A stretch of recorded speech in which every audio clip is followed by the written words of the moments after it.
구한 말씀 행복한 하루 오늘 함께 나누실 하나님의 말씀은 에스라서 7장 1절에서 10절 말씀입니다. 이 일 후에 바사 왕 아닥사스다가 왕위에 있을 때 에스라라 하는 자가 있으니라. 그는 스라야의 아들이요 아사랴의 손자요 힐기야의 증손이요 살룸의 현손이요 사독의 5대 손이요 아히둡의 6대 손이요 아마랴의 7대 손이요 아사랴의 8대 손이요 무라요의 9대 손이요 스라히야의 10대 손이요 우시엘의 11대 손이요 붓기의 12대 손이요 아비수아의 13대 손이요 비느하스의 14대 손이요 엘르아살의 15대 손이요 대제사장 아론의 16대 손이라. 이 에스라가 바벨론에서 올라왔으니 그는 이스라엘의 하나님 여호와께서 주신 모세의 율법에 익숙한 학자로서 그의 하나님 여호와의 도우심을 입음으로 왕에게 구하는 것은 다 받는 자이더니 아닥사스다 왕 제7년에 이스라엘 자손과 제사장들과 레위 사람들과 노래하는 자들과 문지기들과 느디님 사람들 중에 몇 사람이 예루살렘으로 올라올 때에 이 에스라가 올라왔으니 왕의 제7년 다섯째 달이라. 첫째 달 초하루에 바벨론에서 길을 떠났고 하나님의 선한 손에 도우심을 입어 다섯째 달 초하루에 예루살렘에 이르니라. 에스라가 여호와의 율법을 연구하여 준행하며 율례와 규례를 이스라엘에게 가르치기로 결심하였었더라. 여러분, 구약성경 에스라서를 읽다 보면 아주 독특한 점을 발견하게 됩니다. 이 책은 다른 어떤 성경보다 시간에 대해 집요할 정도로 꼼꼼합니다. 단순히 어느 왕 때라고만 하지 않고 다리오 왕 제6년 아달월 3일, 아닥사스다 왕 제7년 다섯째 달처럼 몇 번째 달, 며칠까지 구체적으로 명시합니다. 성경이 이토록 치밀하게 날짜를 기록하고 있다는 것은 우리에게 이 시간을 꼼꼼하게 계산하며 읽으라는 하나님의 신호입니다. 하나님은 우리가 성경의 장과 장 사이에 흐르는 시간의 무게를 느끼길 원하십니다. 그런 관점에서 오늘 본문 7장 1절에 2일 후에라는 짧은 구절을 대면해 보길 원합니다. 우리는 무심코 책장을 넘기지만 6장 끝과 7장 시작 사이에는 무려 약 60년의 세월이 흐르고 있습니다. 6장에서 성전을 완공한 시대는 다리오 왕으로 BC 516년입니다. 그리고 7장 에스라가 귀환하는 아닥사스다 왕 시대는 BC 458년입니다. 산술적으로 계산하면 58년, 수세대가 교체되기 충분한 긴 시간이 7장 1절이라는 단어 한마디 속에 고여 있는 것입니다. 이런 시간의 흐름 속에서 에스라 말씀을 다시 한번 살펴본다면 성경 속 이야기가 우리의 피부에 더욱 와닿습니다. 6장을 기억하십니까? 포로에서 돌아온 백성들은 눈물로 성전 지대를 놓았고 대적의 방해를 뚫고 마침내 성전을 완공하며 즐거이 봉헌 제사를 드렸습니다. 성전 건축을 위한 헌신이 있었고 건축 이후 감동과 감격이 있었습니다.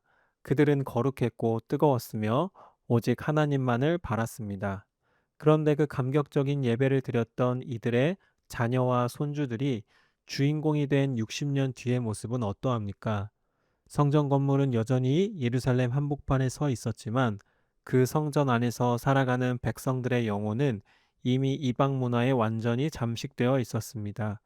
조상들은 이방 나라와 통혼했던 자들과 함께 하자는 제안도 거절했고 그 거절 때문에 성전 건축을 10여 년이나 멈추어야 했습니다.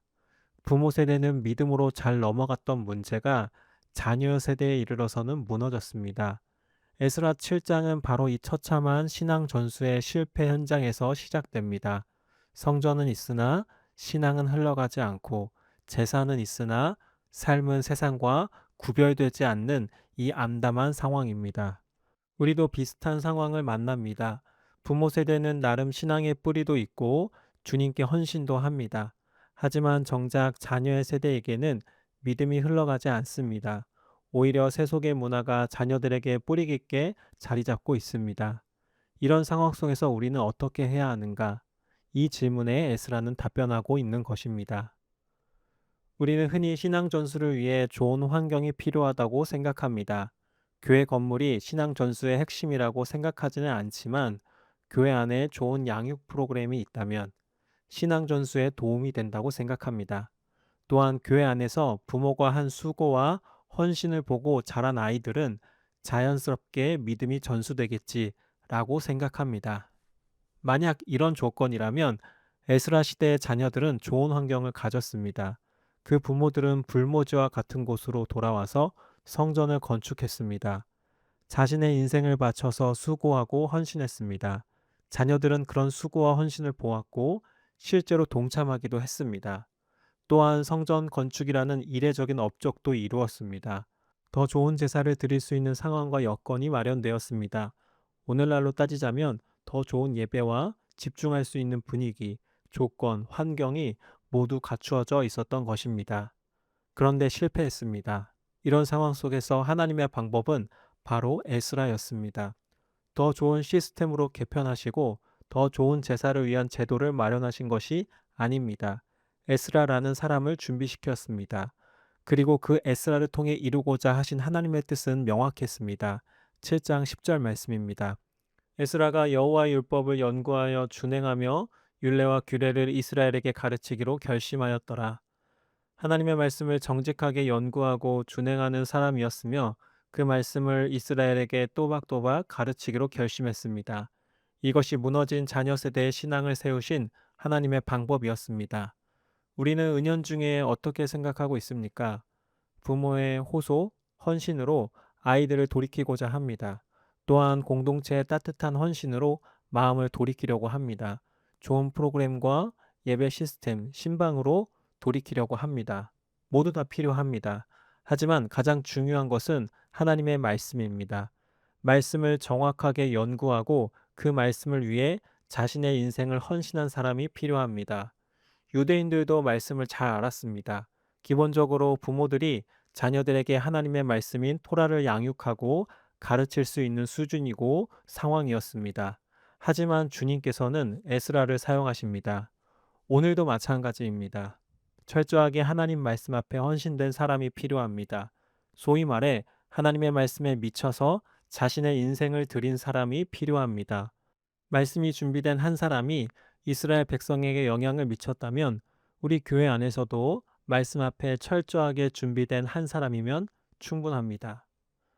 또한 에스라는 삶 속에 깊이 뿌리박힌 죄 문화를 도려내었습니다. 이방 나라와 통혼한 사람들을 공동체에서 도려내고 끊어버립니다. 10장 11절 말씀입니다. 이제 너희 조상들의 하나님 여호와 앞에서 죄를 자복하고 그의 뜻대로 행하여 그 지방 사람들과 이방 여인을 끊어버리라 하니, 당시 상황을 보면 단순히 이방 나라와 통혼했을 뿐만 아니라 자녀까지 낳습니다. 배우자만 헤어지는 것이 아닙니다. 그 자녀까지 끊어내야 하는 상황이었습니다. 에스라를 중심으로 시작된 이 개혁은 결코 가볍지 않았습니다. 우리 자녀들에게 제대로 된 믿음을 전수하고 싶으신가요? 이런 각오가 필요합니다. 우리 삶 깊숙한 곳에서부터 시작하여 죄를 도려내는 결단이 필요합니다. 정직하게 말해서 우리는 자녀들에게 신앙을 전수해주고자 하지만 에스라 시대의 결단과 비교하면 너무나 부족합니다. 크게 손해보지 않는 선에서, 아이들에게 크게 요구하지 않는 선에서 돌이키고 회개합니다. 하지만 정말 믿음이 중요하다면, 그 믿음이 자녀들에게 흘러가는 것이 중요하다면 어정쩡한 회개와 돌이킴으로는 바뀌지 않습니다. 에스라 시기와 같은 결단이 필요한 것입니다.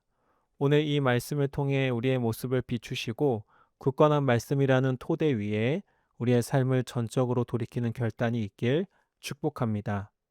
오늘의 적용 질문입니다. 첫 번째, 하나님은 무너진 공동체를 위해 말씀에 헌신된 에스라 한 사람을 사용하셨습니다. 나는 평소 자녀들에게 신앙을 권유할 때 부모의 권위나 경험을 내세우나요? 아니면 에스라처럼 철저히 연구하고 준행한 하나님의 말씀을 내세우나요? 두 번째, 에스라의 개혁은 자녀와 배우자까지 끊어내야 하는 고통스러운 과정이었습니다. 현재 우리 가문이나 내 삶 속에 이 정도는 괜찮겠지라며 당연하게 받아들이고 있는 세속적인 문화, 인본주의, 물질 중심, 세상적 성공관 등은 무엇입니까? 신앙 전수를 위해 오늘 내가 단호하게 끊어내야 할 구체적인 죄의 습관은 무엇인지 적어봅시다. 우리 함께 기도하시겠습니다. 사랑과 공의의 하나님 아버지, 오늘 우리는 에스라서에 침묵하는 60년 속에 고여있던 이스라엘의 영적 위기를 대면했습니다. 조상들이 피눈물로 지은 성전 안에서 정작 그 자녀들은 이방의 문화에 잠식되어 하나님을 잃어버렸던 그 비극이 오늘 우리의 모습은 아닌지 두렵고 떨리는 마음으로 돌아봅니다.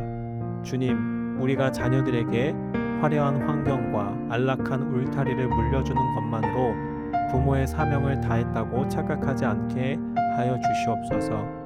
무너진 이스라엘을 세우기 위해 하나님께서 시스템이 아닌 에스라라는 한 사람을 준비시켰음을 기억합니다.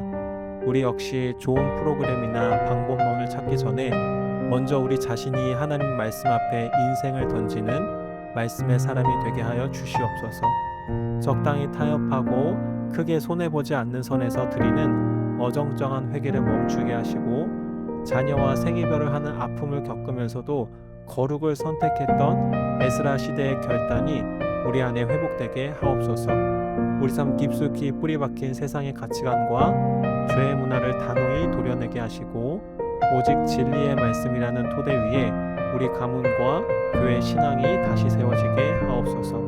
그리하여 우리 자녀들이 부모의 헌신을 넘어 살아계신 하나님을 직접 대면하는 축복의 세대가 되게 하여 주시옵소서. 우리의 영원한 생명이신 예수 그리스도의 이름으로 기도드립니다. 아멘.